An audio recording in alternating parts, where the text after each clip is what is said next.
வணக்கம். இலங்கைக்கு வரும்போதெல்லாம் யாழ்ப்பாணத்தை பார்ப்பது எங்களுக்கு மன நிறைவு தருகிற ஒரு நிகழ்வு. அங்கே பேசுகிற தமிழ் எங்கள் காதுகளில் கொஞ்சி விளையாடும். அந்த ஊரில் இளம் பிள்ளைகள் நிறைய பேர் பேச்சாளர்களாக வளர்ந்து வருகிறார்கள். ஏன் தமிழ்நாட்டில் இருக்கிற பல பேச்சாளர்களுக்கு அவர்கள் சரியான சவாலாக இருக்கிறார்கள்.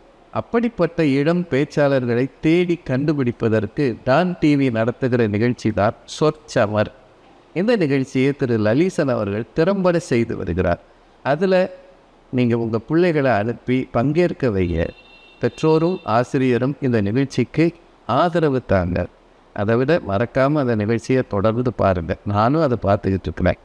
இந்த எல்லாரது முயற்சியாலும் ஆதரவாலும் அந்த நிகழ்ச்சி சிறந்து விளங்க வேண்டும். எதிர்காலத்தில் நல்ல பேச்சாளர்களை உருவாக்க வேண்டும் என்று வாழ்த்துகிறேன். நன்றி, வணக்கம்.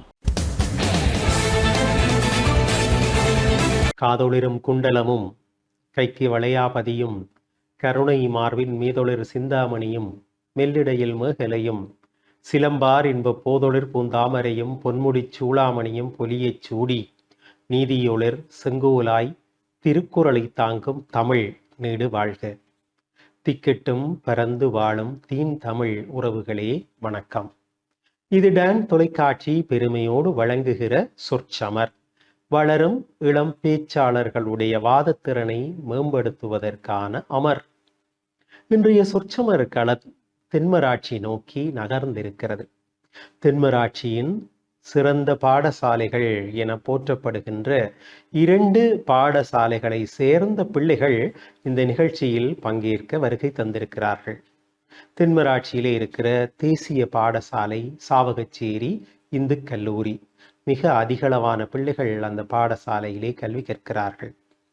அவர்களை எதிர்த்து இந்த களம் காண வருகை தந்திருக்கிறார்கள். சொற்சமர் களத்திற்கு முதலாக வருகை தந்திருக்கிறார்கள் பரணி மத்திய கல்லூரி மாணவர்கள். மத்திய மகா வித்தியாலய திட்டத்தின் ஊடாக உருவாக்கப்பட்ட ஒரு பாடசாலை வரணி மத்திய கல்லூரி. வரணி மகா வித்தியாலயம் என்று அது மத்திய மகா வித்தியாலயமாக ஆரம்பத்திலே ஆரம்பிக்கப்பட்டு இப்பொழுது அது வரணி மத்திய கல்லூரி என்கிற பெருமையோடு உயர்தரத்திலே கணித விஞ்ஞான பிரிவுகளோடு இயங்குகிற ஒரு சிறந்த பாடசாலையாக திகழ்கிறது. 2 பாடசாலைகளை சார்ந்த பிள்ளைகளை இந்த நிகழ்ச்சிக்கு வரவேற்பதிலே நாங்கள் மட்டற்ற மகிழ்ச்சி அடைகிறோம். இந்த நிகழ்ச்சி மாண்புற வேண்டும் என்பதற்காக அனுசரணை வழங்குபவர்களையும் நன்றியோடு நாங்கள் நினைத்து பார்க்க வேண்டும். கல்வி காருண்யன் யாழ்ப்பாணத்தின் முன்னணி தொழிலதிபர் ESP நாகரத்தினம் ஐயா இந்த நிகழ்ச்சியிலே பங்கேற்கிற பாடசாலைகளின் விவாத அணி மாண்புற பரிசு வழங்கி சிறப்பிக்கிறார். அதை போலவே உலக புகழ் பெற்ற தமிழகத்தினுடைய முன்னணி பேச்சாளர்கள் பட்டிமன்றம் ராஜா, பாரதி பாஸ்கர் இருவரும் இணைந்து இந்த நிகழ்ச்சியிலே குறிப்பாக ஈழத்திலே வளர்ந்து வருகிற இளம் பேச்சாளர்களை ஊக்குவிப்பதற்காக ஒவ்வொரு நிகழ்ச்சியின் போதும் ஒரு சிறந்த பேச்சாளரை தெரிவு செய்து இலங்கை பணத்திலே ரூபாய் 5000 வழங்கி ஊக்குவிக்கிறார்கள்.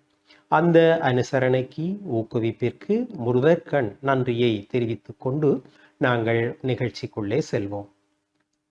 மகிழ்ச்சி மகிழ்ச்சி மகிழ்ச்சி இதை தேடுகிறவர்கள் தான் அநேகர். மகிழ்நன் என்று கூட பெயர் வைத்து மகிழ்ச்சி கொள்வது எங்களுடைய மரபாக இருக்கிறது. சங்க காலத்திலே ஒரு பூ இருந்தது, அதை மகிழம் பூ என்று சொன்னார்கள். அப்படி மகிழ்ச்சி வாழ்க்கையிலே தொடர்பு பட்ட ஒரு சமாச்சாரம் என்பது கூட ஒரு வட சொல்தான். மகிழ்ச்சியை குறிப்பதற்காக ஒரு வடசொல் வைத்திருக்கிறோம். சந்தோஷம் என்று நாங்கள் அதை அழைக்கிறோம். சந்தேக புயல் அடித்தால் சந்தோஷம் தீர்ந்துவிடும் என்று சொல்வார்கள். இப்படி சந்தோஷம், மகிழ்ச்சி, உவகை இவற்றை நாடி வாழ்க்கையிலே பயணிப்பவர்கள் பலர். இந்த சந்தோஷம் எப்படி கிடைக்கிறது என்று ஆராய்கிறவர்கள் இன்றைக்கும் இருக்கிறார்கள். சம்பளம் வந்த நாளிலே எங்களை பொறுத்தவரையிலே சந்தோஷம். அதே நேரம் அந்த சம்பளத்தை கொண்டு போய் கடனை அடைக்கிற பொழுதும் அப்பாடா என்று இன்னொரு விதத்திலே சந்தோஷம். இப்படியே சொல்லிக்கொண்டே போகலாம். கொடுக்கும் பொழுதும் சந்தோஷம், வாங்கும் பொழுதும் சந்தோஷம். இதைத்தான் இன்றைக்கு இந்த பிள்ளைகள் பேச இருக்கிறார்கள். அதிக மகிழ்ச்சி எங்களுக்கு ஏற்படுவது எப்பொழுது? பிறருக்கு கொடுக்கும் பொழுதா, பிறரிடம் வாங்கும் பொழுதா? இதுதான் இன்றைய சொற்சமர்களம் கொண்டு வருகிற தலைப்பாக அமைந்திருக்கிறது. பிறருக்கு கொடுத்து பாருங்கள், அந்த மகிழ்ச்சியினுடைய உன்னதத்தை உணர்வீர்கள். அது அன்பாக இருக்கலாம், பணமாக இருக்கலாம், எதுவாகவும் இருக்கலாம். கொடுத்து பாருங்கள், சந்தோஷம் நிலை கொண்டிருக்கும். இப்படி பேசுவதற்காக சாவகச்சேரி இந்து கல்லூரி அணியினர் தயாராக இருக்கிறார்கள். இல்லை இல்லை, பிறரிடம் பெற்று பாருங்கள். அப்படி பெறுகிற பொழுது எங்களுக்கு ஒரு ஆனந்தம் வருகிறதே. அப்படி பெறுவதுதானப்பா கொடுப்பதை விட ஆனந்தம், மகிழ்ச்சி என்று சொல்வதற்காக வரணி மத்திய கல்லூரியினர் காத்திருக்கிறார்கள். பாதத்தை தொடக்கி வைக்கிறார்கள் சாவகச்சேரி இந்து கல்லூரியினர். அதனுடைய அணி தலைவி பிரணவி இளந்திரையன் அவர் அண்மையிலே நடைபெற்ற காப்போத்த சாதாரண தர பரீட்சையிலே தோற்றிவிட்டு இப்பொழுது பரீட்சை பெறுபவர்களை எதிர்கொண்டு இந்த நிகழ்ச்சியிலே பங்கேற்க வருகை தந்திருக்கிறார். பிறருக்கு கொடுப்பதிலே தான் மகிழ்ச்சியே தங்கி இருக்கிறது, அதுதான் மகிழ்ச்சி என்று தன்னுடைய தலைமை வாதத்தை முன்வைக்கிறார். பேசுங்கோ பிரணவி. தமிழுக்கு அமுதென்று பெயர், அந்த தமிழ் இன்பத் தமிழங்கள் உயிருக்கு நேர். தமிழ் தாய்க்கு முதல் வணக்கம். சமன் செய்து சீர்தூக்கும் கோலாக அமர்ந்திருக்கும் நடுவரவர்களுக்கும், உள்ளதை உள்ளபடியே கூற வந்திருக்கும் என் தரப்புவாதிகளிற்கும், முழு பூசணிக்காயை சோற்றில் மறைக்க வந்திருக்கும் எதிர்த்தரப்புவாதிகளிற்கும், டான் டிவியின் அன்பு நேயர்களுக்கும் என்னின் நேர வந்தனங்கள். அந்த வகையில் இன்றைய விவாதத்தின் தலைப்பு யாதெனில், அதிக மகிழ்ச்சியை எமக்கு தருவது பிறருக்கு கொடுப்பதே, இல்லை பிறரிடம் வாங்குவது. தலைவர் என்ற வகையிலே தலைப்பை விளக்க வேண்டிய கடப்பாடு எனக்கு உள்ளது. அந்த வகையிலே அதிக மகிழ்ச்சியை எமக்கு தருவது, அதாவது மகிழ்ச்சி என்பது பிறருக்கு கொடுப்பதிலேயும் கிடைக்கின்றது, அதே சமயம் பிறரிடம் வாங்கும் பொழுதும் கிடைக்கின்றது.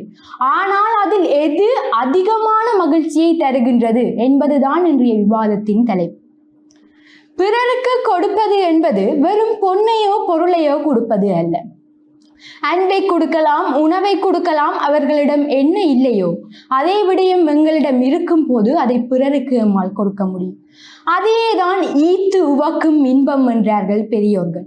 அதற்கு நிகரானது வேறு எதுவுமே இல்லை. இதைத்தான் வள்ளுவன் ஈகை எனும் அதிகாரத்திலே அன்றே கூறினான். நல்லாரெனினும் கொளல் தீது, மேலுலகம் இல்லெனினும் ஈதல் நன்றே. இதன் பொருளை நோக்குவோமானால், எவராவது பிறரிடம் வாங்குவது நல்லதென்று கூறினாரே ஆயின், எனினும் அது தீமை செயலாகும். ஆனால் விண்ணுலகமே கிடைக்காது எனினும் பிறருக்கு நாம் கொடுப்பதே சிறந்தது என்று கூறுகின்றார். இதிலிருந்தே விளங்கவில்லையா உங்களுக்கு ஈகையால் கிடைக்கும் மகிழ்ச்சி எவ்வளவு என்று? இவ்வளவு ஏன் ஐயா, ஐம்பெரும் காப்பியத்திலே மணிமேகலை எடுத்து நோக்குங்கள். மணிமேகலையிலே மணிமேகலை உதயகுமாரனுடன் காதல் ஏற்பட்ட போதும் அந்த இல்லற இன்பத்தை விடுத்து காய சண்டிகை ரூபம் எடுத்து அட்சய பாத்திரத்தின் ஊடாக பசிப்பணி நீக்கினார் என்றால் இதிலிருந்து தெரியவில்லையா காதல் இன்பத்தை விடவே பிறருக்கு ஈத்துவக்கும் இன்பம் எவ்வளவு சந்தோஷத்தையும் மகிழ்ச்சியையும் நமது மனதுக்கு அளிக்கின்றது என்று? அதைவிட மகாபாரதத்திலே வரும் ஏகலைவன் எனும் கதாபாத்திரத்தை எடுத்தீர்களானால் அவர்கள் அதிலே ஏகலைவன் தனது குரு கேட்டார் என்பதற்காக தனது பெருவிரலையை தானமாக அளிக்கின்றான். அவன் அப்போது அறிந்திருந்தான் தனக்கு தான் மகாபாரதத்தில் ஒரு பேசுபோலாக நினைத்திருக்க மாட்டேன், தனக்கு புகழ் கிடைக்காது என்று. அவ்வாறு அறிந்திருந்தும் தனது குரு கேட்டார் எனும் ஒரே ஒரு காரணத்திற்காக தனது பெருவிரலையை அவன் அளிக்கின்றான். கர்ணனை எடுத்துக்கொள்ளுங்கள். தனது உயிரே போய்விடும் என தெரிந்திருந்தும் தனது உயிரினையை துச்சமாக மதித்து தனது கவச குண்டலங்களை குந்தி தேவி கேட்டார் என்பதற்காக அளிக்கின்றானே. இதிலிருந்து தெரியவில்லையா உயிரை விட மேலானது ஈத்துவக்கும் இன்பம் என்று? அந்த காலம் என்றே நாங்கள் சங்க இலக்கியங்களை மட்டும் பார்க்கின்றோம். இந்த காலத்திலேயே எடுத்துக் கொள்ளுங்களேன். நன்னாட்களிலும் பிறந்த நாள் கொண்டாட்ட கொண்டாட்டங்களிலும் பிறருக்கு கொடுப்பதற்காக முதியோர் இல்லங்களையும் சிறுவர் இல்லங்களையும் நாடி செல்வது எதற்காக? கோயில்களிலே அன்னதானங்களை வழங்குவது எதற்காக? ஏனெனில் அவர்களுக்கு அதிலே கிடைக்கும் மகிழ்ச்சியானது அளப்பெரியதாகும். எனவே ஈத்துவக்கும் இன்பம் என்பது அது கொடுப்பதனால் மட்டுமே வருவது, பிறரிடமிருந்து வாங்குவதனால் அவ்வாறு ஒரு இன்பத்தினை பெற்றுவிட முடியாது. எனவே இன்றைய விவாதத்திலே பிறருக்கு கொடுப்பதுதான் பிறரிடமிருந்து வாங்குவதனை விட அதிக மகிழ்ச்சியை தருகின்றது என அறுதியும் இறுதியுமாக கூறி எனது விவாதத்தை நிறைவு செய்கின்றேன். நன்றி. பிரணவியினுடைய அழகான வாதத்தை பார்த்தோம். வள்ளுவனை தன்னுடைய அரணாக பற்றி கொண்டார் பிரணவி. ஈகை என்கிற அதிகாரத்திலே முதலாவது குறட்பா ஈத்துவக்கும் இன்பம் அறியார்கொல் என்று வள்ளுவர் சொன்ன அந்த வாக்கை பற்றி கொண்டார். அதாவது பிறருக்கு கொடுப்பதிலே ஈகை செய்வதிலே இருக்கிற இன்பம் எத்துணை மேலானது என்று வள்ளுவ பெருந்தகையார் சொல்கிறார். எனவே பிறருக்கு கொடுப்பதுதான் இன்பம், அதை வள்ளுவரே சொல்லியிருக்கிறார் என்பதை நிலைநிறுத்தி தன்னுடைய வாதத்தை அவர் நிறைவு செய்தார். இதை மறுத்து வாதிட வேண்டிய பொறுப்பு வரணி மத்திய கல்லூரிக்கு உரியது. அதனுடைய அணித்தலைவர் வருகை தந்திருக்கிறார். ரஜினிகாந்தன் சாருசன். அவர் வரணி மத்திய கல்லூரியிலே தரம் 13 வகுப்பிலே கலை பிரிவிலே கல்வி பயில்கிறார். இந்த ஆண்டு பரீட்சை எடுப்பீர்கள் அப்படியா? ஆம், உங்களுக்கு எங்களுடைய வாழ்த்துக்களையும் சொல்லிக்கொண்டு பேசுங்கள். பிறரிடமிருந்து பெறுவதிலே தான் இன்பம். நீதி தவறாது தீர்ப்பை வழங்க வந்திருக்கும் நடுவரவர்களே, உண்மையை மட்டும் இந்த உலகத்துக்கு சொல்ல வந்திருக்கும் எந்தரப்புவாதியினரே, உண்மையை பொய்யாக கூற வந்திருக்கும் எதிர்த்தரப்புவாதியினரே, உங்கள் அனைவருக்கும் என் முதற்கண் வந்தனங்களை தெரிவித்துக் கொள்கின்றேன். இன்றைய நாளுக்கான பட்டிமன்ற தலைப்பாக அமையப்போவது என்னவென்றால், அதிக மகிழ்ச்சியை தருவது பிறருக்கு கொடுப்பதா அல்லது வாங்குவதா என்பதனூடாக அதிக மகிழ்ச்சியை தருவது பிறரிடமிருந்து வாங்குவது என அடித்து கூற வந்துள்ளேன். மகிழ்ச்சி என்பது ஒரு அனைத்து உயிரினங்களுக்கும் ஒரு பொதுவான இயல்பாக காணப்படுகின்றது. சூழ்நிலைகளுக்கேற்ப மனமானது மாறிக்கொள்ளும் தன்மையுடையதென்று அனைவருக்கும் தெரிந்ததொன்று. அந்த வகையிலே அதிகமான மகிழ்ச்சியை தருவது பிறரிடமிருந்து வாங்குவதாகவே காணப்படுகின்றது. குறிப்பாக நாம் ஒரு கடினமான சூழ்நிலை இருக்கும்போது யாராவது ஒரு நண்பர் ஒருவர் நாம் செய்த தவற்றை மறந்து அவர் எங்களுக்கு உதவி செய்வாராயின் அதில் வருகின்ற சந்தோஷம் அளப்பெரியதென்று இங்கு எத்தனை பேருக்கு தெரியும்? குடும்பத்தில் இருந்து கடத்தப்படுகின்ற மகிழ்ச்சியானது குடும்பத்தில் உள்ள அனைவருக்கும் பங்கிடப்படுகின்றது. நாங்கள் இந்த மகிழ்ச்சியை நாங்களும் பெற்றுக்கொண்டு உண்மையும் சந்தோஷமாக வைத்துக்கொண்டு உம்முடைய உள்ளத்தையும் நாங்கள் புத்துணர்ச்சியோடு வைத்துக் கொள்ளக்கூடியதாக உள்ளது. நடுவர்களே, யாரும் எமக்கு உதவாத பட்சத்தில் எமக்கு யாராவது சரியான நேரத்தில் தோளோடு தோள் நின்று எமக்கு உதவி செய்வாராயின் அந்த நேரத்தில் அவர் செய்த உதவியை நிலைத்து வருகின்ற சந்தோஷமானது அளப்பெரிய ஒரு உங்களுக்கு புத்துணர்ச்சியே தருகின்ற ஒரு உபாயம், ஒரு வழியாகவே காணப்படுகின்ற என்று கூட சொல்லலாம். எம்மிடம் தேவையான விடயங்களுக்கு ஆலோசனை யாராவது கேட்டுவிட்டால், எம்மை ஒரு பெரியவராக கருதி எமக்கு யாராவது ஒரு உதவியை செய்துவிட்டு அல்லது ஏதாவது உங்களுக்கு ஒரு கேள்வியை கேட்டு அதுக்கான பதிலை எம்மிடம் சொல்லி கேட்டுவிட்டால் எமக்கு வருகின்ற சந்தோஷம் அதில் அளப்பெரியதாக காணப்படுகின்றது. எம்மையும் ஒரு ஆளாக மதித்து அவர்கள் எம்மிடமும் ஆலோசனை கேட்டு அந்த ஆலோசனையின் படி நடந்து அந்த ஆலோசனையில் அவர்கள் வெற்றி கொண்டு எமக்கு அந்த பாராட்டுகின்ற பொழுது அதில் வருகின்ற சந்தோஷம் ஒரு அளப்பெரிய சந்தோஷமாகவே காணப்படுகின்றது. மற்றவர்கள் தம்முடைய வாழ்க்கையின் ரகசியங்களை சுவாரஸ்யமான முறையிலே எங்களுக்கு சொல்லுகின்ற பொழுது அதை எம்மிடம் நம்பியவர்கள் கூறுகின்றார்களே, அந்த ஒரு அடிப்படையில் நமக்கு வருகின்ற சந்தோஷமானது அளப்பெரியதாக காணப்படுகின்றது. ஊரிலே கூறுவார்கள், அந்த பொங்கலை விட தண்டின பொங்கல் அதிகமாக காணப்படும் என்று. அதே போலதான் இந்த மகிழ்ச்சியும் ஒரு பிறர் தனக்குள்ளே வைத்திருந்தால் தான் அது அவருக்கு ஒரு கடினமான இதாக காணப்படும். ஆனால் அந்த மகிழ்ச்சியை அனைவருக்கும் அந்த கொடுக்கின்ற பொழுது இந்த இவருக்கு வர சந்தோஷம் பன்மடங்காக பெருகும். கொடுப்பவருக்கு அவருக்கு உள்ளதான் சந்தோஷம் இருக்கும். ஆனால் இவருக்கு அதை நினைத்து பூரிப்படைந்து கொண்டே இருப்ப தம்மையும் ஒரு ஆளாக நம்பி அந்த சந்தோஷத்தை எல்லாம் பகிர்ந்திருக்கின்றார்கள் என்ற மகிழ்ச்சி எம்மிடம் சுத்தியே காணப்படும். மேலும் நாம் செய்த ஒரு சிறிய உதவிக்கு யாராவது எதிர்பாராத நேரத்தில் சரியான ஒரு உதவியை, அதாவது பரிசு தொகையை, ஏதாவது ஒரு பொருளை எமக்கு அன்பளிப்பாக கொடுத்து விட்டால் அந்த நேரத்தில் வருகின்ற புன்னகையை நடுவர்களே நீங்களும் பார்த்திருப்பீர்கள் தானே. உம்முடைய பிறந்த நாளின் போதோ அல்லது திருமண நாளின் போதோ உமக்கு வெளிநாட்டு நண்பர் ஒருவர் உமக்கு உதவி என்ற பெயரிலே அல்லது அன்பளிப்பாக தங்க நகையோ ஏதாவது ஒரு பொருளை கொடுத்து விட்டால் அதில் வருகின்ற ஆனந்தத்தை நீங்களும் கண்முன்னே பார்த்திருப்பீர்கள் நடுவர்களே. உங்கள் பாடசாலைக்கும் பழைய மாணவர்கள் லேப்டாப் எல்லாம் கொடுத்தார்கள் இல்லையா? அதை வாங்குகிற பொழுது இருக்கிற சந்தோஷம் அவ்வளவு மாணவர்களுக்கு தான் தெரியும் நடுவர்களே. என்றால் கொடுப்பவர்களுக்கு ஒரு சிறிய சந்தோஷம் தான் அதுல காணப்படும், நான் இல்லை என்று சொல்லவே மாட்டேன். ஆனால் அதை வாங்குபவர்களுக்கு இவ்வளவு சந்தோஷம். என்னால் தான் ஒரு படிக்க போகின்றேன், அதிலே நான் அதை பயன்படுத்த போகின்றேன். எங்களுடைய பாடசாலைக்கு கூடிய புதிய கட்டிடங்கள் அமைக்கப்பட்டது. அண்மையில் கூட எங்களுக்கு ஸ்டேடியம் ஒன்று அமைக்க காத்திருக்கின்றார்கள் நடுவர்களே. அதுக்கான வேலையும் நடைபெற்றுக் கொண்டிருக்கின்றது. இவ்வளவு மகிழ்ச்சியை தரும் நடுவர்களே இதெல்லாம். ஆகவே அதிக மகிழ்ச்சியை தருவது பிறரிடமிருந்து வாங்குவதை நான் அடித்து கூறி என்னுடைய வாதத்தை நிறைவு செய்கின்றேன். நன்றி. சாருசனுடைய அழகான வாதத்தை பார்த்தோம். தொடர்ந்து பேசலாம். எது அதிக மகிழ்ச்சியை தரும், கொடுப்பதுவா வாங்குவதுவா? நாங்கள் சிறியதோர் இடைவேளையை கண்டுவிட்டு வருவோம். இது டான் தொலைக்காட்சி பெருமையோடு வழங்குகிற சொற்சமர்.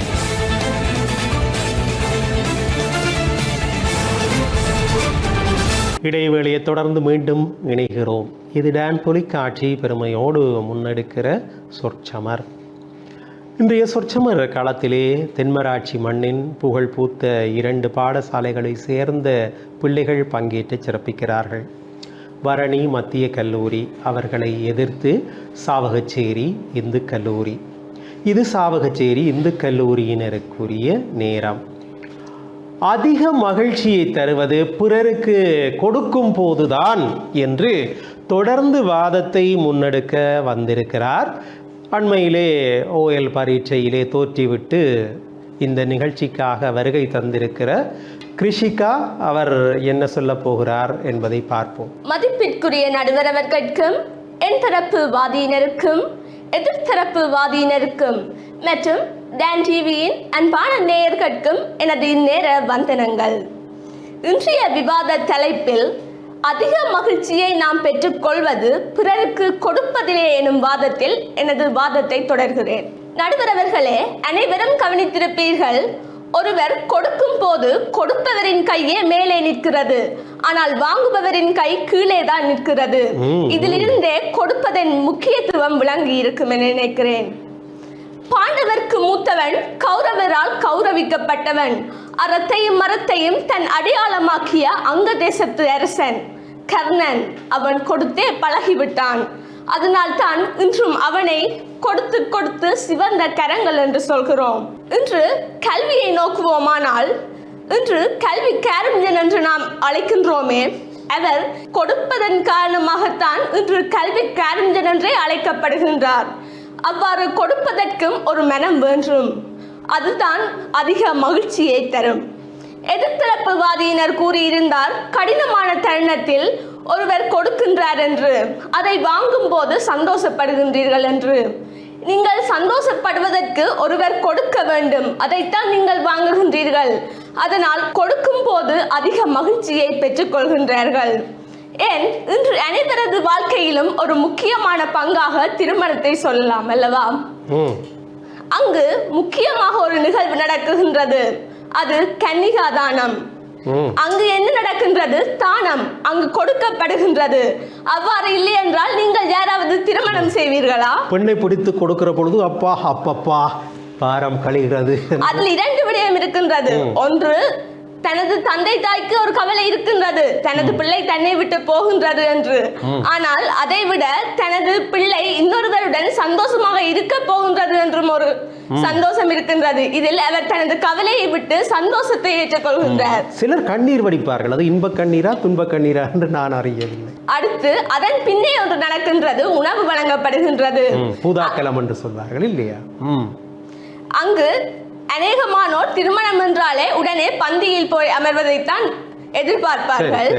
ஆனால் ஒரு சுயமரியாதைக்காக சிறிது நேரம் இருந்துவிட்டு போய் உணவு உண்பார்கள். அங்கு கூட கொடுப்பதுதான் நடக்கின்றது. அங்கு இரு வீட்டாரும் உணவு கொடுக்கின்றார்கள், அதை அவர்கள் வாங்கி உண்கின்றார்கள். இதன் மூலம் அவர்களுடைய மனம் வாழ்த்தாவிட்டாலும் அவரது வயிறு வாழ்த்தும் என்கிறது. இதன் மூலம் நான் ஒரு தகவலை சொல்லலாம். நானும் உங்கள் மண்ணை சார்ந்தவன் தான், தென்மராட்சியை சார்ந்தவன் தான். அங்கே ஒரு வழக்கம் இருக்கிறது, செம்பு கொண்டு போய் கொடுக்காவிட்டால் அது முற்கால வழக்கம். செம்பு கொண்டு போய் கொடுக்காவிட்டால் பந்தியிலே போய் உட்கார மாட்டார்கள். இந்த ஔவையாரும் சொன்னாரே, உண்ணீர் உண்ணீர் என்று உபசரியார் தம்மனையில் உண்ணாமை கோடி பெறும் என்று சொன்னார். அதைத்தான் நீங்கள் சொல்கிற பொழுது கூட எனக்கு ஞாபகத்திற்கு வந்தது. அப்படி போய் சபையிலே இருந்து சாப்பிட்டால் சாப்பிடுகிறவருக்கும் இன்பம், அதைவிட அப்படி உபசரித்து கொடுக்கிறவருக்கு அதைவிட மேலான இன்பம் இல்லையா? மற்றும் எதிர்த்தரப்புவாதியினர் கூறியிருந்தார். அவர்கள் கூறியது இரண்டே விடயம்தான். ஒன்று ஆலோசனை, மற்றது உதவி. இரண்டை தவிர மற்றதில் கொடுப்பவர்கள் அநேகமாக சந்தோஷப்படுகின்றார்கள். இந்த விடயங்களிலும் கொடுப்பவர்களே அதிகம் சந்தோஷப்படுகின்றார்கள். மற்றும் கல்வியை நோக்குவோமானால், இன்று ஆசிரியர்கள் எமக்கு கல்வியை கற்றுக் கொடுக்காவிட்டிருந்தால் நாம் இன்று இந்த நிலையில் இருப்போமா? இல்லைதானே? அதனால் கற்றுக் கொடுப்பவர்கள் அதிகம் சந்தோஷப்படுகின்றார்கள்.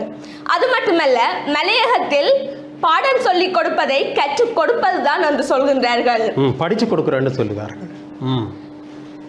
எனவே இன்றைய விவாதத்தில் அதிக மகிழ்ச்சியை நாம் பெற்றுக்கொள்வது பிறருக்கு கொடுப்பதே என்று நான் ஆணித்தரமாக கூறி எனது விவாதத்தை நிறைவு செய்கிறேன். பிறருக்கு கொடுப்பதிலே தான் இன்பம் என்று கிருஷிகா வாதிட்டு சென்றார். அதை மறுத்து வாதிடுவதற்காக வரணி மத்திய கல்லூரியிலே உயர்தரத்திலே கலைப்பிரிவிலே பயில்கிற ஜோகரத்தினம் ஜெயசங்கவி வந்திருக்கிறார். அவர் தன்னை கரம்பக்குறிச்சியிலே இருந்து வருகிறேன் என்றெல்லாம் அறிமுகம் செய்தார். மிகவும் நல்லது. ஒரு பழமை வாய்ந்த பாரம்பரிய கிராமம் இல்லையா கரம்பைக்குறிச்சி? சரி, பரணி மத்திய கல்லூரியினுடைய ஜெயசங்கவி, நீங்கள் என்ன சொல்கிறீர்கள்? பார்ப்போம், பேசுங்கோ. பெருமதிப்பிற்குரிய நடுவர் அவர்களுக்கும், எனது தரப்பு வாதத்தை ஒட்டி பேச வந்திருக்கும் எந்திரப்புவாதிகளுக்கும், எனது தரப்பு வாதத்தை வெட்டி பேச வந்திருக்கும் என் எதிர்த்தரப்புவாதிகளுக்கும் முதற்கண் வணக்கத்தை கூறிக்கொண்டு, இன்று அதிக மகிழ்ச்சியை எமக்கு தருவது பிறரிடமிருந்து வாங்குவதுதான் என்று நான் கூறுகின்றேன். எப்பொழுதுமே நாம் பிறரிடமிருந்து ஒரு பொருட்களையோ அல்லது அன்பையோ ஆதரவையோ பாராட்டுகளையோ பெற்றுக்கொள்கின்ற போதுதான் நாம் மகிழ்ச்சியை வழங்கி கொள்கிறோம். எதிர்த்தரப்பு வாதியில் ஒருவர் கூறினார், முதியோர்கள் சிறுவர்களை தேடி அவர்களுக்கு ஆடைகள் உணவு பண்டங்களை கொடுக்கின்றார்களா? அவர்கள் அதை கொடுக்கும் போது ஒன்றை கவனிக்க வேண்டும் எதிர்த்தரப்புவாதிகளே, அவர்கள் எதற்காக கொடுக்கிறார்கள்? அந்த பிள்ளைகள் வாங்கும் போது, அந்த பிள்ளைகள் வாங்குகின்ற போது அந்த முகத்தில் வருகின்ற மகிழ்ச்சியை தாங்கள் கண்டு அனுபவித்துக் கொள்வதற்காக. இதை நீங்கள் கவனித்துக் கொள்ளுதல் வேண்டும். அதுபோல அடுத்து வந்த தரப்பு வாதி கூறினார், கன்னிகாதானம் செய்வது. கன்னிகாதானம் செய்கின்ற பொழுது அந்த பெற்றோர் மனமுடைகின்றார். எனது பெண்ணை இன்னொரு வீட்டிற்கு அனுப்பி வைக்கின்றேன் என்று மனமுடைந்து கொள்கின்றார். ஆனால் அதை பெற்றுக்கொள்ளும் குடும்பம் என்ன செய்கின்றது? எனது வீட்டை ஒளியேற்ற ஒரு திருமகள் வந்து விட்டாள் என்று மனமகிழ்ச்சி கொள்கின்றது. இதை நீங்கள் உற்று கவனிக்க வேண்டும். ஒரு பாடசாலையில் மாணவர் ஒருவர் வெற்றி பெற்று விட்டார். அதற்காக அதிபர் மேடையிலே ஏற்றி அந்த பிள்ளைகளுக்கு பாராட்டுகளை வழங்குகின்றார். பாராட்டுகளுக்காக விருதுகள், பதக்கங்கள், சான்றிதழ்கள் என்பவற்றை வழங்குகின்றார். அப்படி வழங்குகின்ற பொழுது அந்த பிள்ளை பெற்ற வெற்றியை காட்டிலும் நடுவரவர்களே, அந்த பிள்ளை பெறுகின்ற விருதுகள், பதக்கங்கள் என்பவற்றிற்காக அந்த பிள்ளை பெறுவதைத்தான் நினைத்து மகிழ்ச்சி அடைந்து கொள்கின்றது. இதை கவனித்தல் வேண்டும். அது மட்டுமன்றி, ஒரு பிறந்த நாளுக்காக நண்பர் ஒருவர் வந்து எங்களுக்கு ஒரு புத்தகத்தை தாரார் என்று வைங்க. அந்த புத்தகத்தை தருகின்ற போது அந்த புத்தகத்தை தந்தோடனே அந்த புத்தகத்தை பற்றி அந்த நண்பர் மறந்துடுவார். ஆனால் நாங்கள் அதை வேண்டி அந்த புத்தகத்தை பார்க்கின்ற பொழுதெல்லாம் இதை இந்த நண்பர் நமக்கு தருகின்றாரே என்று நினைத்து நாம் மகிழ்ச்சி அடைந்து கொள்கின்றோம் என்பதை நீங்கள் அவதானித்தல் வேண்டும். இதைவிட தற்போது புதுவயதம் வருகின்றது. இந்த புதுவயதத்திற்கு நமது வீட்டில் இருக்கிறவர்கள் அவங்களுக்கு புத்தாடைகளை வேண்டி தருவார்கள். அப்படி புதிய ஆடைகளை வாங்கி தரும் போன்ற போது என்னத்தை பார்ப்பார்கள்? என்னிடமிருந்து இந்த புத்தாடையை வாங்கிக் கொள்ளும் எனது பிள்ளை மகிழ்ச்சி அடைகின்றதா, இந்த உடையை வாங்கி அணிவதன் மூலம் மகிழ்ச்சி அடைகின்றதா, திருப்தி அடைகின்றதா என்பதை அவர்கள் கவனிக்கின்றார்கள். அதற்காகத்தான் அந்த புதிய ஆடையை வாங்கி கொடுக்கிறார்களே ஒழிய கொடுப்பதற்காக அவர்கள் சந்தோஷப்படுவதில்லை. கொடுப்பதை எதற்காக கொடுக்கின்றார்கள் என்று சந்தோஷத்தை நீங்கள் உத்து பார்த்தால் அவர்கள் வாங்கியதை மகிழ்ச்சி அடைகின்றார்களா என்பதற்காகத்தான் அவர்கள் அதனை வாங்கி கொடுக்கின்றார்கள் நண்பர்களே. இது போல கொடையினை ஒருவர் வழங்குகின்ற போது அது வாங்குபவரின் மனநிலையை பொறுத்து தான் கொடுப்பவருக்கு சந்தோஷத்தை ஏற்படுத்தும். வாங்குபவர் மனக்கவலையோடு வாங்கினால் கொடுப்பவர் யோசிப்பார், ஏன் நான் இவ்வளவு கொடை வழங்குறேன், என்னத்துக்கு இவன் கவலையா இருக்கிறான் என்று யோசிப்பார்கள். அதே நாங்கள் சந்தோஷமா வாங்கினா நான் கொடுக்கறதுல இவனுக்கு திருப்தி இருக்குன்னு அப்பதான் அவன் சந்தோஷப்படுகிறேன். அதை விட்டுட்டு நாங்கள் சொல்லக்கூடாது கொடை வழங்குறதால சந்தோஷம் என்று சொல்றேன். கொடை வழங்குவதும் கூட வாங்குபவரின் மனநிலையை பொறுத்து தான் அமையும் என்று நான் எனது வாதத்தை முன்வைக்கின்றேன். இவ்வாறு இவ்வாறு பிறருக்கு நாம் ஒரு விடயத்தை வழங்கும் போது கிடைக்கின்ற மகிழ்ச்சியை விட பிறரிடமிருந்து வாங்கும் போது அதை விட இரட்டிப்பான மகிழ்ச்சி நமக்கு கிடைக்கின்றது. இதுதான் இந்த உலகத்தின் யதார்த்த உண்மையுமாகும். நடுவர் அவர்களே, நான் ஆணித்தரமாக அறுதியும் இறுதியுமாக கூறுவது என்னவென்றால், எப்பொழுதுமே நமக்கு அதிக மகிழ்ச்சியை தருவது பிறரிடமிருந்து வாங்குவதுதான் என்பதை கூறிக்கொண்டு எனது வாதத்தை நிறைவு செய்கின்றேன். பிறரிடமிருந்து வாங்குவதிலே தான் இன்பம் என்று பேசிய ஜேசங்குவினுடைய வாதத்தோடு சிறியதோர் இடைவேளைக்கு சென்று வருவோம். இது டான் தொலைக்காட்சி பெருமையோடு வழங்குகிற சொற்சமர்.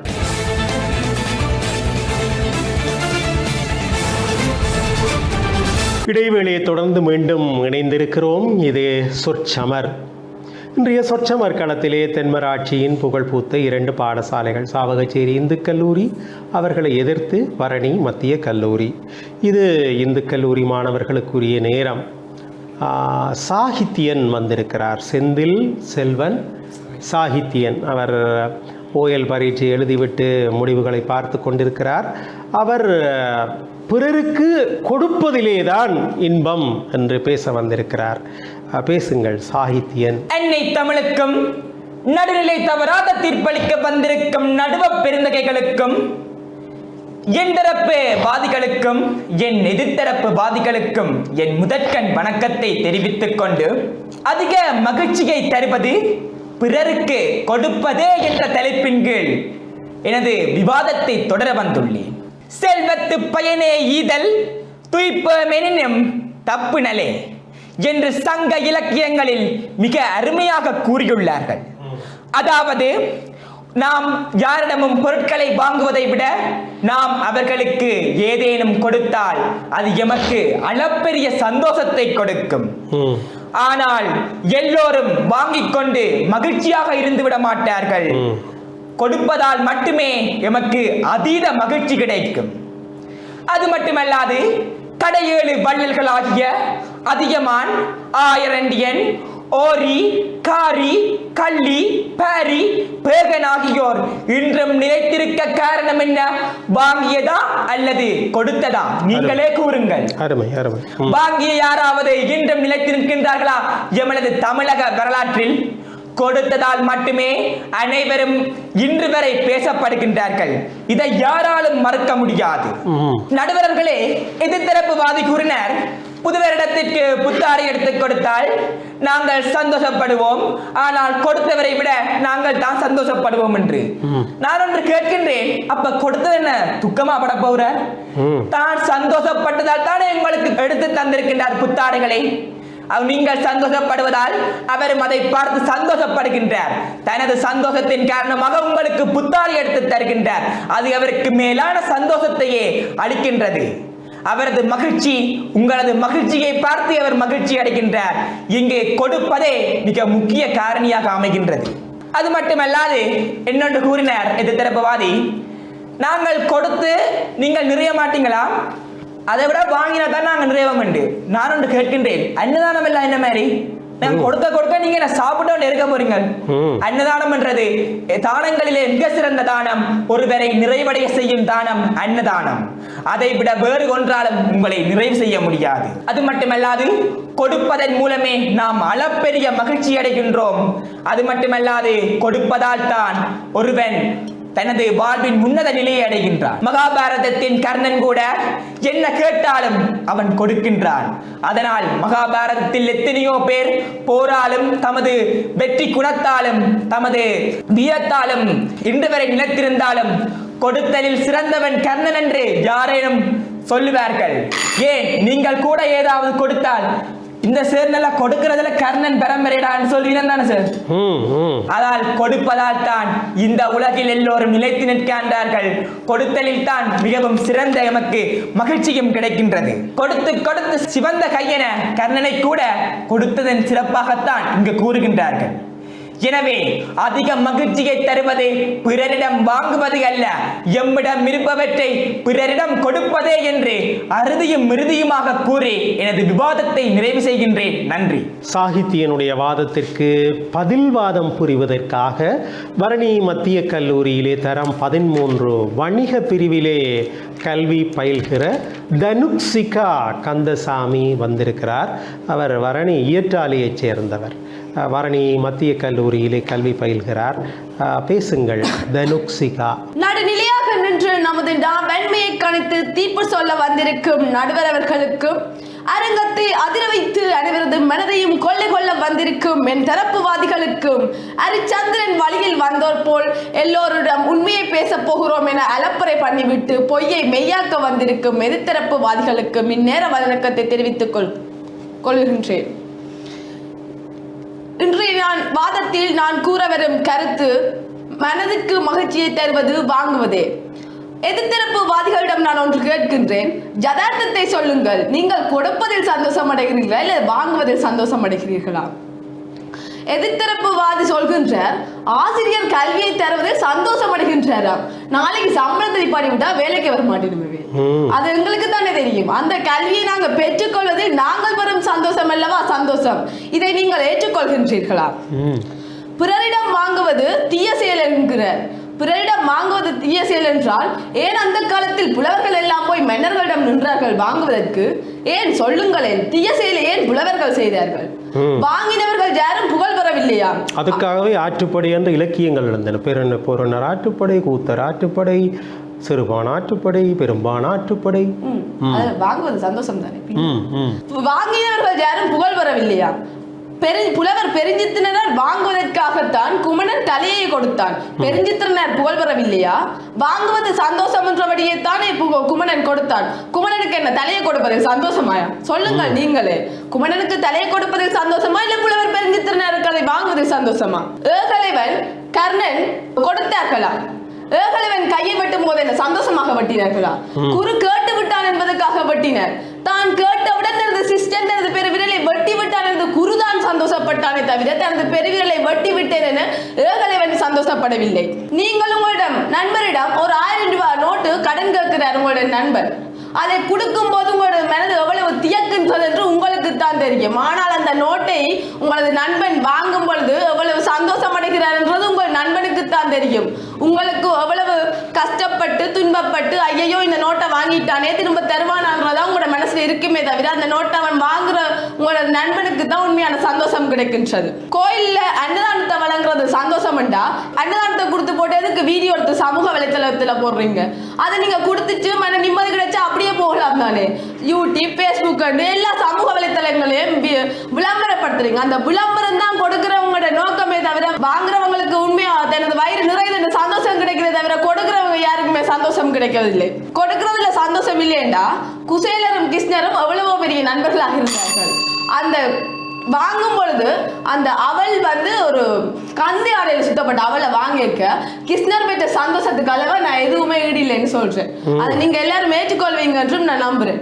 ஏன் சொல்ல போனா எங்களோட இலங்கையை பொருளாதார ரீதியில அப்படி வீழ்ச்சி அடைந்து இருக்கும் பொழுது ஒரு கப்பல் வராதா, ஒரு பெட்ரோல் பங்க் வராதான்னு நாங்கள் எவ்வளவு காத்து கொண்டிருந்தோம். அப்போ சீனாக்காரன் சந்தோஷப்பட்டாங்க, ஐயோ கொடுத்துட்டோம் அவங்க சந்தோஷப்பட்டாங்களா? இல்லதானே.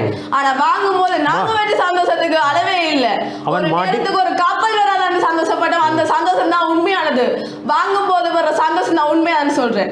நீங்க சொல்றீங்க ஒரு உடுப்படுத்து தரைக்கு அப்பா கவலைப்படுறாரு, சந்தோஷப்படுறாரு. கடனுக்கு எடுத்து தர்ற அந்த ஆளுக்கு தான் அந்த ரிவ்யூ கொடுக்கறதால தான் எனக்கு எவ்வளவு கஷ்டப்பட்டு. ஆனா நீங்க வாங்கும் போது அப்பா கடனுக்கு எடுத்தது கவலைப்படுறீங்களா? ஐயோ புது உடுப்பு புது வருஷத்துக்கு வந்துட்டு சந்தோஷப்படுறீங்களா? உண்மையே சொல்லுங்க எதிர்த்தரப்புவாதிகள், எனக்கு அவலங்க இல்லை. ஆகவே மொத்தமாக நான் எனது முடிவுரையை அடித்து சொல்கின்றேன். கொடுப்பதை விட வாங்குவதை தான் உண்மையான சந்தோஷம் என்று எனது கருத்தை ஆணித்தரமாக அடித்து கூறி எனது வாதத்தை நிறைவு செய்கின்றேன். தனுக்சியாமனுடைய அந்த அழகான வாதத்தோடு நாங்கள் சிறியதோர் இடைவேளைக்கு செல்வோம். இது டான் தொலைக்காட்சி பெருமையோடு வழங்குகிற சொற்சமர்.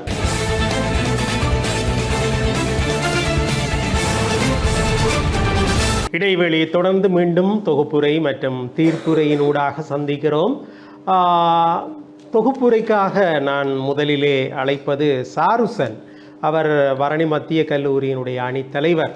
முதலில் பேசியவர் நிறைவாக தொகுப்புரை ஆற்ற வேண்டும் என்கிற பட்டிமண்டப மரபிற்கு அமைவாக இப்பொழுது சாருசன் 2 நிமிடங்களில் தொகுப்புரை ஆற்ற வேண்டும். மீண்டும் அவையோருக்கும் டான் டிவி நேயர்கள் அனைவருக்கும் வணக்கத்தை தெரிவித்துக் கொண்டு, அதிகமாக நீங்கள் சமூக வலைத்தளங்களை பாவித்திருப்பீர்கள். அந்த சமூக வலைத்தளங்களிலே ஒரு பொருளை கொடுத்து விட்டு அதனை படம் பிடித்து போடுகின்றார்கள் நடுவரவர்களே. அது எதற்கு? அவர்கள் அந்த படம் பிடித்து போட்டு அதிலே லாபம் காட்டுகின்றார்கள், தம்முடைய புகழை பெருப்பித்துக் கொள்கின்றார்கள். இதிலே இவர்களுக்கு எவ்வளவு பிரச்சனை, அதை வாங்குபவர்களுக்கு எவ்வளவு பிரச்சனை வருகின்றது. பாடசாலையில் பிரச்சனை வருகின்றது, மாணவர்கள் கேலி கிண்டல் செய்வார்கள், அதை அவர்கள் நினைத்து பார்க்க மாட்டார்கள். நடுவர் அதே போல நடுவர்களே, இந்த தற்காலத்திலே வந்து அந்த பிரச்சனை ஒன்று இப்பவே காணப்பட்டது.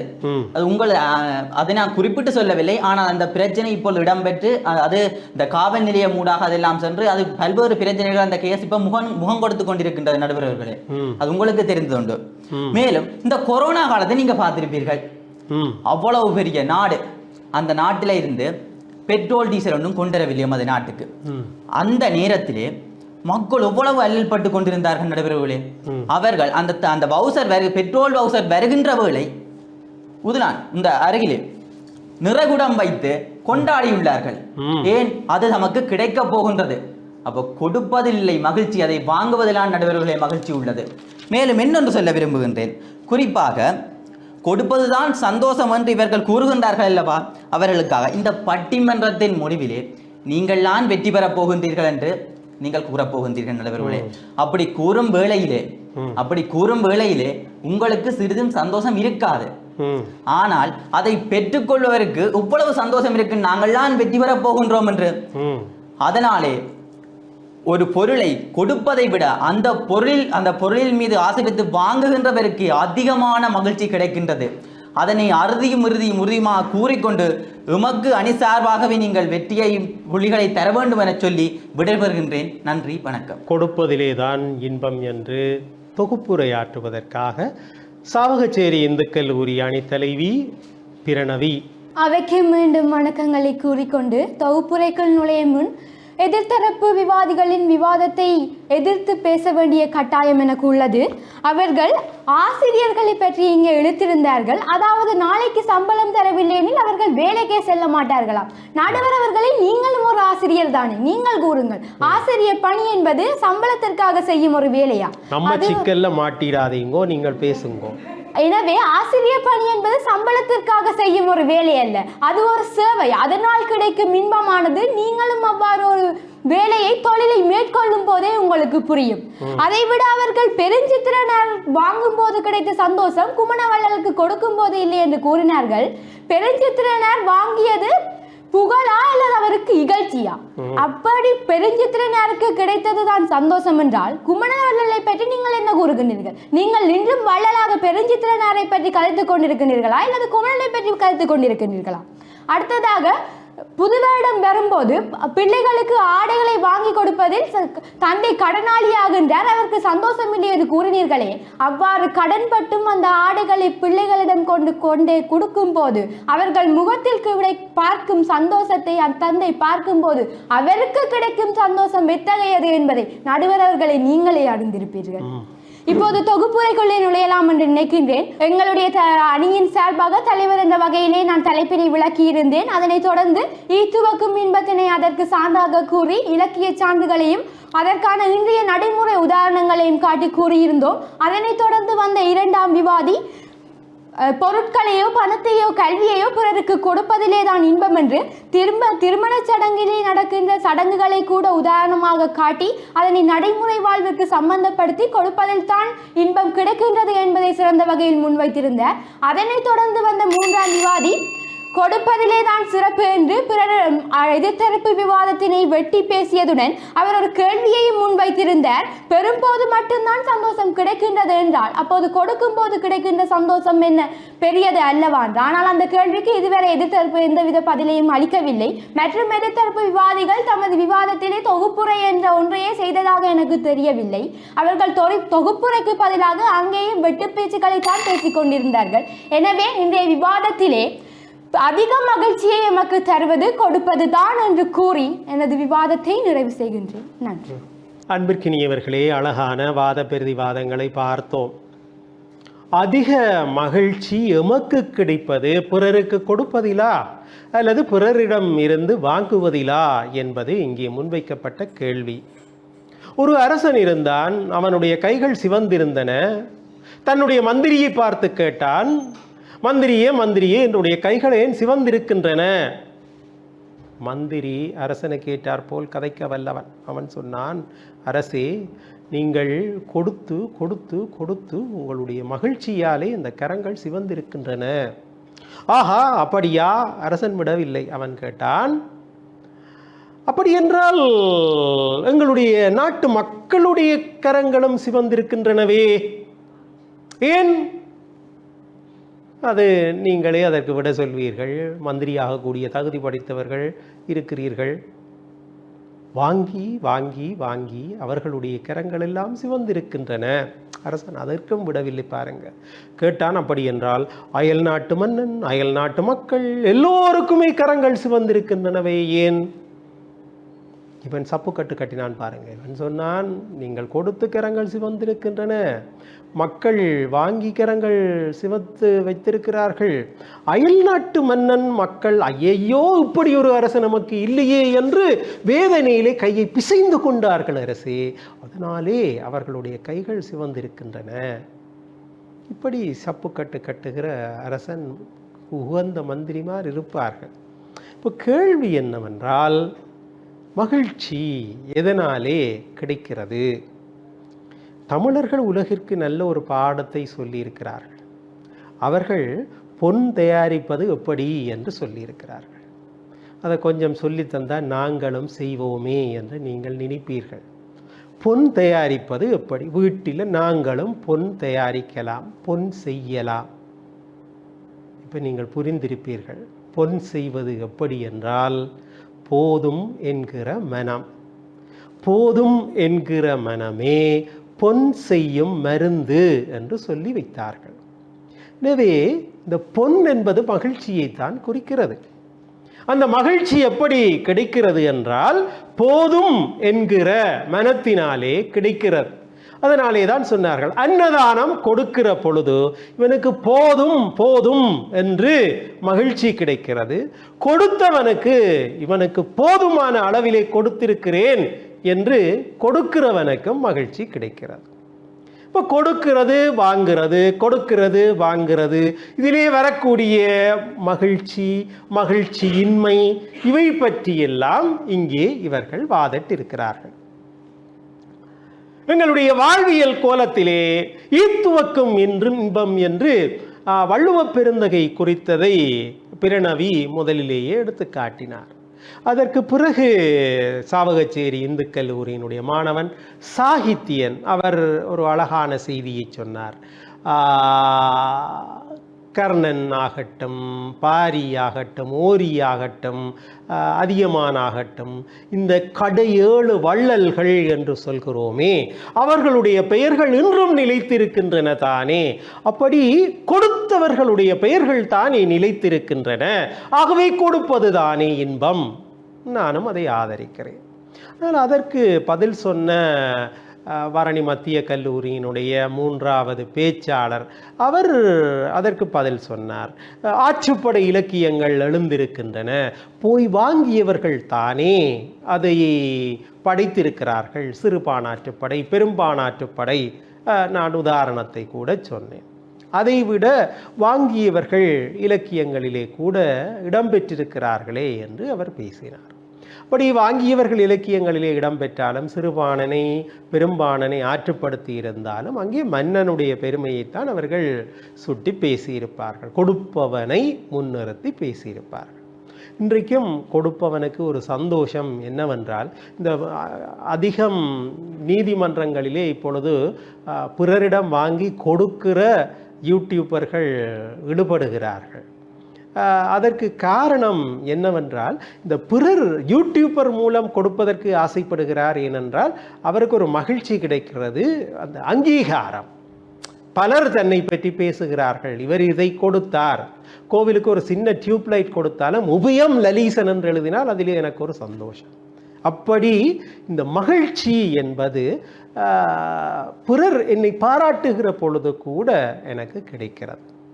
பிறருக்கு கொடுப்பதிலே வரக்கூடிய மகிழ்ச்சி. இந்த மாஸ்லோ என்று ஒரு அறிஞர் தேவை கோட்பாட்டை சொன்னார். அடிப்படையிலே ஒரு மனிதனுக்கு சில தேவைகள் நிறைவேறுகிற பொழுது அவன் மகிழ்ச்சி அடைவான், திருப்தி அடைவான்.